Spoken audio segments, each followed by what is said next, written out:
Does anyone know what heterosexism means, I asked, hoping to prompt a response. Silence. Finally, a few students offered guesses, some of which were nearly correct. Let's take a look at the definition. There was a rustle of papers as the facilitators in training looked at their materials. Then I read, heterosexism, an overt or tacit bias against non-heterosexuals based on our belief in the superiority, or sometimes the omnipresence, of heterosexuality. It is the assumption that everyone is heterosexual. After an hour and a half, the facilitator training session was over. It went really well, Eddie Hernandez, my faculty advisor, said to me. Yes, I thought, it did. Had it really been 2 years since the presidents of the Feminist Club and the Gay Straight Alliance first proposed a day devoted to issues of gender and sexual orientation, the concept of school-wide discussions was not novel. An annual race day, organized by students, had already stimulated conversations about race issues within the student body for over a decade. But the idea of a gender and sexual orientation day was certainly new. The school administration was nervous about the proposal, but agreed with the overall plan.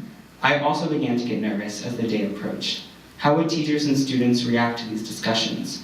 Many people at Paideia are quick to pat themselves on the back, claiming they are enlightened about social issues and have no need to discuss them.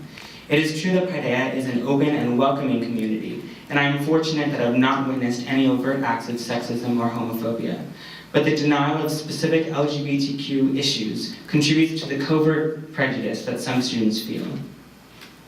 During the months of preparation, I suspected that the lack of knowledge about issues surrounding gender and sexual orientation contributed to stereotypic assumptions and offensive comments. Few students had openly discussed LGBT issues. Many were not aware of how their actions contributed to discrimination. My belief was confirmed when, during a discussion of straight privilege on Gender and Sexual Orientation Day, one student said, "I didn't even know straight privilege existed." The news of several suicides among gay teenagers just weeks before the planned day, including the tragic case of the freshman student at Rutgers University, brought greater meaning to my work and heightened support from the student community. The topics discussed during Gender and Sexual Orientation Day, stereotyping, bullying, and privilege, not only pertain to my high school, but are also at the center of current national issues. Despite important progress, homophobia is still rampant throughout the United States. Gays and lesbians feel they must hide their identity, a disturbing commentary on the freedom of our society. When suicide becomes an escape, hatred and fear are to blame. The successful outcome of Gender and Sexual Orientation Day was the result of leadership, collaborative work, and my personal connections to these issues. As a gay teenager, I hope to see a better future for the LGBT community.